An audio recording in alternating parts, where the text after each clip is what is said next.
पिछले दिनों से पंजाब और हिमाचल में हो रही तेज बारिश के चलते भाखड़ा डैम का जल स्तर काफी बढ़ चुका है, जिसके चलते भाखड़ा डैम से भारी मात्रा में पानी निचले स्तर पर छोड़ा जा चुका है, जिस वजह से जालंधर जिले के सतलुज दरिया का जल स्तर काफी ऊपर पहुंच चुका है और इस वजह से सतलुज दरिया के आसपास के निचले इलाकों में बाढ़ आने का खतरा बढ़ चुका है।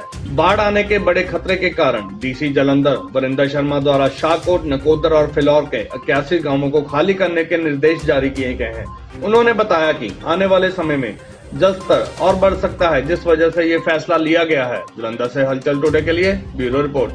मैं तुहाडे माध्यम दे राही ਜਿਹੜੇ ਸਤਲੁਜ ਦੇ ਨੇੜੇ ਲੱਗਦੇ ਇਲਾਕੇ ਹੈਗੇ ਨੇ ਜਲੰਧਰ ਜ਼ਿਲ੍ਹੇ ਦੇ, ਉੱਥੋਂ ਦੇ ਵਸਨੀਕਾਂ ਨੂੰ ਅਸੀਂ ਸਵੇਰੇ ਵੀ ਮੁਸ਼ਤਰੀ ਬੁਨਿਆਦੀ ਸ਼ੁਰੂ ਕਰਾ ਦਿੱਤੀ ਹੈ, ਕਿਉਂਕਿ ਪਿੱਛੋਂ ਪਾਣੀ ਦੀ ਮਿਕਦਾਰ ਕਾਫੀ ਜ਼ਿਆਦਾ ਜਿਹੜੀ ਹੈ ਆ ਗਈ ਹੈ। ਇਸ ਕਰਕੇ ਜਿਹੜੇ 81 ਵਿਲੇजेस ਨੇ, 81 ਪਿੰਡ ਨੇ ਸਤਲੁਜ ਦੇ ਨਾਲ, ਉਹਨਾਂ ਨੂੰ ਖਾਲੀ ਕਰਾਉਣ ਦੇ ਆਦੇਸ਼ ਦਿੱਤੇ ਗਏ ਨੇ। ਇਹਨਾਂ ਪਿੰਡਾਂ ਦੇ ਵਿੱਚੋਂ 63 ਪਿੰਡ ਜਿਹੜੇ ਹੈਗੇ ਆ ਸ਼ਾਹਕੋਟ ਏਰੀਏ ਦੇ ਨੇ, 13 ਪਿੰਡ ਹੈ ਫਿਲੌਰ ਏਰੀਏ ਦੇ ਨੇ और 5 पिंड जोड़े है नकोदर एरिए के ने। हुणे एसडीएम साहब ने मैंने दसिया है कि 4 पिंड होर वलनरेबल ने। नकोदर के असी संख्या 5 की बजाय वधा के 9 करती, तो 81 की बजाय तुसीं ये सोच सकते हो भी असी 85 पिंडों नूं खाली करने का आदेश दिता है। ये स्थिति क्यों पैदा हुई? पहला पंजाब सरकार और BBMB वालों पूरा जोड़ा पानी का कंट्रोल है भाखड़ा डैम राही किया जा रहा सी। 40,000 या 50,000 क्यूसिक पानी छड्डिया जा रहा सी, क्योंकि 1 लाख तक जोड़ा पानी आने नाल सतलुज के जोड़े नेड़े तेड़े के खेतर ने उन्होंने कोई हड़ नहीं आता। परंतु कल की रात काफ़ी भारी वर्खा हुई है हिमाचल के कुछ एरियाज़ के विच। उत्थे 2 जोड़े बरसाती नदियाँ हैगियां ने, सिसवां और स्वां, इन्हां दे विच पानी बहुत ज़्यादा आ गया। ये जोड़ा पानी हैगा ये भाखड़ा डैम च नहीं जाता, बल्कि सीधा सतलुज दरिया च आउंदा है, जिहदे नतीजे वजों ये होया कि अज 9 बजे तक जिहड़ी पानी की मिकदार सी सतलुज दरिया दे विच 1,90,000 सी, और 11 बजे की जी हुण रीडिंग हैगी है रोपड़ तो जोड़ा है 2,40,000 क्यूसिक जोड़ा पानी चल चुके है। ये पानी जोड़ा है जोड़ा फिलौर एरिए के 5 बजे के करीब, नकोदर एरिए के शाम को 6 बजे के करीब, और शाहकोट एरिए के शाम को करीब 7 बजे के करीब आने की संभावना है। पर यह गल मैं वाजे कर देना चाहना है कि 1 लाख क्यूसिक तक की समर्था है तुस्सी बंद तक की, क्योंकि ये जोड़ा पानी है क्योंकि 2,40,000 के करीब आ चुके हैं। तो इस करके ये जोड़ा पानी है ये तुस्सी बंद नूं क्रॉस करके ये जोड़े 81 पिंड या 85 पिंड मैं तुहानूं दस्सिया, 4 पिंड हुणे SDM नकोदर साहब ने होर आइडेंटिफाई किए हैं। 85 पिंडों के विच पानी ने एंटर करना।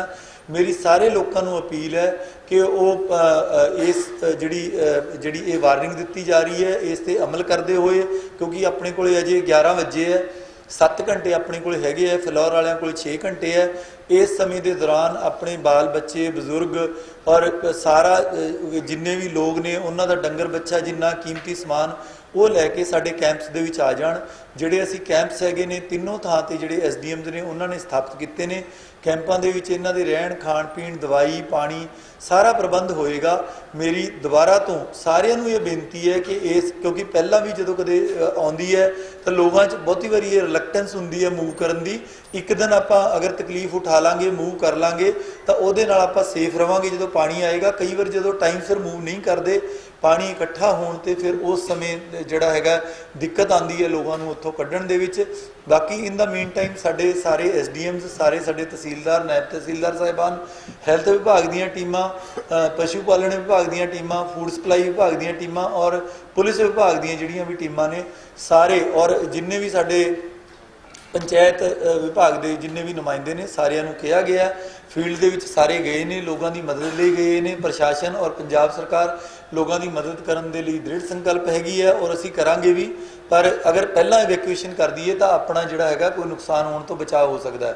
दूजी गल ये है कि किसी भी हंगामी हालत में निपटण के लिए अज असी हुण इत्थे सारे ऑफिसर्स की इत्थे मीटिंग बुला ली है। फील्ड ऑफिसर्स जिहड़े ने फील्ड च ने, जिला पद्धर के जिहड़े अधिकारी ने उन्हां दी, आर्मी अथॉरिटीज़ की और NDRF की असी मीटिंग कर लगे हैं।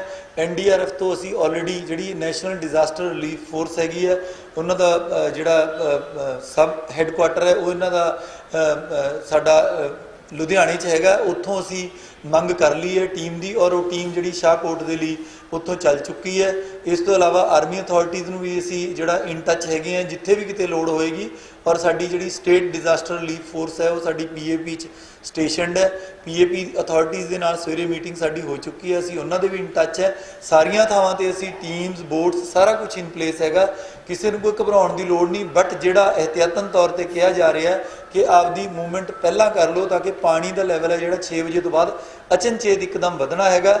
ਇਸ ਤੋਂ ਬਾਅਦ ਮੈਂ ਔਰ ਬਾਕੀ ਸਾਰੇ ਅਧਿਕਾਰੀ ਇਹ ਮੀਟਿੰਗ ਕਰਨ ਤੋਂ ਬਾਅਦ ਫੀਲਡ 'ਚ ਜਾ ਰਹੇ ਹਾਂ।